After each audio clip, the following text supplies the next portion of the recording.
بسم اللہ الرحمن الرحیم، ویلکم اینڈ السلام علیکم گریڈ 8 بوائز، امید ہے آپ سب خیریت سے ہوں گے۔ تو اسٹوڈنٹس، آپ کو ہیلتھ اینڈ فزیکل ایجوکیشن کے یعنی صحت و جسمانی تعلیم کے ہم لوگ جو ہیں یونٹ نمبر 5 کو پڑھ رہے تھے، جس میں کل ہم لوگوں نے پڑھا تھا کہ جو ابتدائی طبی امداد ہے اس کے کون کون سے طریقے ہیں۔ تو ہم نے اس میں پڑھا تھا اس کے 2 طریقے ہوتے ہیں، ایک ہوتا ہے رائزز اور دوسرا ہوتا ہے DRABC یعنی ڈاکٹر ABC۔ تو ہم لوگوں نے رائزز کو کل پڑھا تھا، تو آج ہماری اسٹوڈنٹس ہم لوگوں نے کل جو تھا وہ پڑھا تھا رائزز کے بارے میں کہ رائزز کیا چیز ہوتی ہے، جو ہمارا کل کا ٹاپک تھا کہ یہ کس چیز کا پہلے جو ایک ابریویشن کس کا ہے۔ رائزز R فار ریسٹ یعنی آرام، I فار آئس یعنی برف، C فار کمپریشن یعنی دباؤ، E فار ایلیویشن یعنی اونچا، اور S فار سپورٹ یعنی سہارا۔ تو یہ ہم لوگوں نے کل پڑھا تھا رائزز کے بارے میں۔ تو آج کا جو ہمارا ٹاپک ہے وہ ہے DRABC یا ڈاکٹر ABC۔ تو DRABC کے بارے میں ہے کہ کسی بھی حادثے کی صورت میں جو زخموں کی نوعیت ہوتی ہے کہ کس قسم کی نوعیت زخم ہے، اور زندگی کو جو لاحق خطرات کے بارے میں آگاہی کا ذریعہ ہے، یعنی ابتدائی طبی امداد میں کہ جس میں جو خطرات ہیں ان کے بارے میں ہے کہ اگر آپ اس طریقے پر عمل کریں تو آپ کی زندگی کو جو خطرات لاحق ہوں گے ان کی یہ نشاندہی کرتے ہیں کہ یہ چیزیں جو ہیں ان کو اس طریقے سے کرنا چاہیے، اور جو خطرات کی نشاندہی بھی کرتے ہیں اور اس کے بعد اس کا حل بھی بتاتے ہیں کہ کس طرح سے ہو۔ تو DRABC یعنی ڈاکٹر ABC جو ہے وہ رائزز کی طرح اس کے بارے کہتے ہیں یہ مندرجہ ذیل الفاظ کا مخفف ہے، یعنی یہ ابریویشن ہے۔ D فار ڈینجر یعنی خطرہ، R فار رسپانس یعنی رد عمل،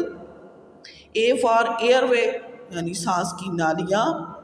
B فار بریتھنگ سانس لینا، اور C فار سرکولیشن یعنی آپ کا دوران خون۔ ہمیں یہ چاہیے کہ ہر بار حادثے کی صورت میں مرحلہ وار اس طریقے پر عمل کریں۔ تو یہاں پہ سب سے پہلے یہ دیکھیں، آپ تصویر میں دیکھ بھی رہے ہیں کہ آپ کو یہ بتا رہا ہے کہ کس طریقے سے کرنا چاہیے۔ سب سے پہلے کہتے ہیں ڈینجر ہے تو کوئی چیز ہے اس کو ہٹاؤ، پھر اس کے بعد یہ ہے کہ رسپانس چیک کرنا ہے کہ کیا آیا واقعی اس کا سانس آ رہا ہے کہ نہیں آ رہا، پھر تیسرے نمبر پہ اس کی سانس کی نالیوں کو سیٹ کر رکھنا ہے، پھر نمبر 4 پہ بریتھنگ ہے، سانس اس کو دلوانا ہے، پھر اس کے بعد یہ ہے کہ اس کا سرکولیشن جو ہے وہ کس طرح سے ہے وہ اس کو کرنا ہے۔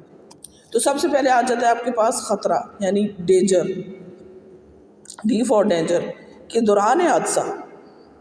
اگر کسی کو مدد چاہیے، اگر کوئی ایکسیڈنٹ ہوتا ہے اور کسی کو مدد چاہیے تو پہلے اس بات کا اندازہ لگا لیں کہ کیا ایسا کرنا محفوظ ثابت ہوگا، کہ اگر آپ کسی کی ہیلپ کرنا چاہ رہے ہیں تو پہلے یہ دیکھیں کہ جہاں پہ آپ اس کی مدد کر رہے ہیں کہ وہاں پہ کوئی اور خطرہ تو موجود نہیں ہے، یا پھر اگر ایسا نہیں تو ارد گرد سے خطرے کا سبب بننے والی وجوہات، مطلب جس کی وجہ سے حادثہ ہوا ہے، کوئی شیشے وغیرہ ٹوٹ گئے ہیں، کوئی آگ وغیرہ لگی ہوئی ہے، کچھ بھی ہے، تو سب سے پہلے آپ نے کیا کرنا ہے، ان چیزوں کو دور کرنا ہے تاکہ کوئی اور آدمی جو ہے اس سے افیکٹڈ نہ ہو جائے، اور خطرے کا باعث بننے والے اسباب کا آپ نے خاتمہ کرنا ہے۔ یعنی پہلے جو پوائنٹ اس میں یہ ہے کہ آپ لوگوں نے کرنا ہے کہ جتنی بھی وہ چیز جس سے خطرہ لاحق ہو سکتا ہے اس خطرے کو دور کرنا ہے کہ ان سے کسی دوسرے کو تکلیف نہ پہنچ سکے۔ دوسرے نمبر پہ کہتے ہیں رسپانس یعنی رد عمل۔ حادثے کی جگہ پر اگر آپ پہنچ گئے ہیں تو پہلے یہ یقین کریں کہ جو موجود وہاں پر زخمی لوگ ہیں آپ کے بلانے پر آپ کی طرف متوجہ ہوتے ہیں، یعنی آواز دیں اگر کوئی آپ جو ہے وہ آپ کے بلانے پر متوجہ ہو رہا ہے کہ نہیں ہو رہا ہے، اور نہیں تو پھر آپ نے کیا کرنا ہے، ان کے پاس جانا ہے اور جا کے چیک کرنا ہے کہ اس کی سانس کی نالیوں پر توجہ دینی، کیا واقعی اس کی سانس آ رہی ہے یا نہیں آ رہی ہے۔ پہلے آپ نے کیا کرنا ہے، اس میں اس کو آواز دینی ہے، یعنی آپ نے اس کا رسپانس چیک کرنا ہے کہ کیا آپ آواز دے رہے ہیں تو کوئی بول رہا ہے یا نہیں بول رہا ہے، اس چیز کو آپ نے پہلے دیکھنا ہے۔ اچھا، تو بوائے جو سیکنڈ میں تھا ہمارا تھا رسپانس، کہ رسپانس کو ہم پڑھ رہے تھے کہ جو حادثہ جہاں پہ ہو جاتا ہے تو وہاں پر آپ جائیں تو سب سے پہلے آواز دیں، کہ دیکھیں گے اگر آپ کی آواز پہ کوئی رسپانس کر رہا ہے تو پھر آپ نے نیکسٹ کیا کرنا ہے، اس کے پاس جا کے اس کی سانس کی نالیوں کو چیک کرنا ہے، کیا واقعی وہ رسپانس دے رہا ہے کہ نہیں دے رہا ہے، ٹھیک ہو گیا۔ تو اس سے نیکسٹ آ جاتا ہے ہمارے پاس کہ اے فار ایئر وے، یعنی اس کی جو سانس کی نالیاں ہیں۔ تو آپ نے کیا کرنا ہے، اس کو دیکھنا ہے کہ اگر مریض بے ہوش ہے تو اس کی سانس کو اس پوزیشن میں آپ لائیں کہ وہ آسانی کے ساتھ سانس لے سکے، اس کی پوزیشن جو بالکل سیٹ کریں، اور یا پھر اس لیے ایسا بھی ہو سکتا ہے کہ آپ اس کو مصنوعی طریقے سے سانس لینے کی کوشش کریں، یعنی مصنوعی جو تنفس ہے اس کے لیے بہتر ہے۔ اس کے لیے کیا کرنا ہے، آپ نے اس کو چت لٹا کر اس کا سر تھوڑا پیچھے کی طرف اس طرح رکھے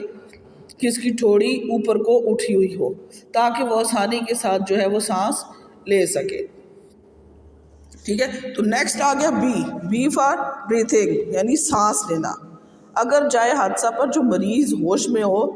تو اس کے جسم کو آرام دہ حالت میں رکھے تاکہ وہ آسانی سے سانس لے سکے۔ اگر جو مریض بے ہوش ہے اور وہ سانس نہیں لے رہا، یا پھر اس کی سانس جو ہے وہ رک رک کر آ رہی ہے، تو اسے مصنوعی طریقے سے سانس اس کی بحال کرنے میں اس کی مدد کرے، یعنی اس کو کوشش کریں کہ کسی طریقے سے اس کی سانس جو ہے جو رک رک کے آ رہی ہے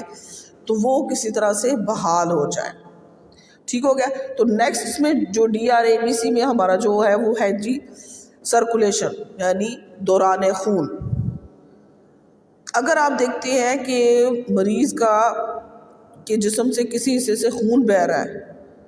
تو پہلے کوشش کیا کرنی ہے کہ کسی صاف کپڑے یا پٹی سے خون کو روکنے کی کوشش کرے کہ خون زیادہ نہ بہے، کیونکہ زیادہ خون بہنے سے بھی مریض کی جان جا سکتی ہے۔ تو پہلا کام کیا کرنا ہے آپ نے کہ کسی صاف کپڑے یا پٹی سے خون کو روکنے کی کوشش کرنی ہے، ٹھیک ہو گیا۔ جب یہ سارے پروسیس ہو جائیں تو پھر کیا کرنا ہے کہ آپ نے جو ابتدائی طبی آپ نے امداد دے چکی ہے، تو اس کے بعد آپ نے ارد گرد کے لوگوں سے مدد طلب کرنی ہے اور کوشش کرنی ہے کہ جلد سے جلد کسی نزدیک ترین اسپتال یا ایمبولینس میں ان لوگوں کو اسپتال میں شفٹ کر دیا جائے تاکہ ان کی جو بر وقت ان کا علاج جو ہے وہ شروع کیا جا سکے۔ تو اسٹوڈنٹس، آج کا جو ہمارا لیکچر تھا وہ تھا جی DRABC یا ڈاکٹر ABC کے بارے میں، کہ اس میں ہم لوگ جو ہے کہ حادثے کی صورت میں کس طریقے سے آپ ان کو کس طریقے سے ابتدائی طبی امداد جو ہے وہ آپ اس کو پہنچا سکتے ہیں۔ جیسے ہم نے پڑھا کہ D فار ڈینجر، سب سے پہلے کوئی خطرناک چیز ہے جس سے وہ بندہ ڈیمیج ہوا ہے، اس کو کہیں کانچ کے ٹکڑے وغیرہ پڑے، ایکسیڈنٹ ہوا ہے وہاں پڑے، کوئی آگ ہے یا کوئی بجلی وغیرہ کی تاریں ہیں، تو سب سے پہلے آپ نے اس کو دور کرنا ہے۔ سیکنڈ نمبر پہ R فار رسپانس، یعنی رد عمل چیک کرنا ہے کہ آپ نے اس کو آواز دینی ہے، اسے پتہ کرنا ہے اگر وہ آپ کو رسپانس دے رہا ہے تو آپ نے کیا کرنا ہے، سب سے پہلے جا کے اس کو چیک کرنا ہے۔ پھر تیسرے نمبر پہ اے فار ایئر وے، یعنی اس کی سانس کی نالیاں، سانس دیکھنا ہے آپ اس کی سانس آ رہی ہے کہ نہیں آ رہی ہے، اس کو صحیح ڈائریکشن میں لٹانا ہے کہ اس سے وہ بہتر ہو سکے۔ پھر نیکسٹ ہے بی فار بریتھنگ، یعنی سانس لینا، اس کو اس طریقے سے لٹائے گی یعنی کہ وہ جو ہے سانس بہتر سے لے سکے۔ اور اس کے بعد یہ ہے کہ لاسٹ میں سرکولیشن، یعنی دوران خون ہے کہ اگر خون وغیرہ کہیں بہہ رہا ہے تو اس کو صاف کپڑے یا پٹی سے صاف کریں۔ تو اسٹوڈنٹس، امید ہے آپ کو اس کی سمجھ آ گئی ہوگی کہ یہ کیا چیزیں کہ ہم لوگوں نے جو ابتدائی طبی امداد کے اصول پڑھے، رائسز بھی پڑھا اور DRABC بھی پڑھا۔ تو اسٹوڈنٹس، آپ نے اس میں سے MCQs بھی بنانے، آج میں آپ کو اسیسمنٹ بھیجوں گی، آپ نے اسیسمنٹ جو ہے اس کو سالو بھی کرنی ہے، اور اس کے ساتھ میں آپ کو کچھ لنکس بھی بھیجوں گی ویڈیوز کی صورت میں، تو آپ نے اس کو بھی دیکھنا ہے۔ اوکے اسٹوڈنٹس، اپنا خیال رکھیے گا۔ اللہ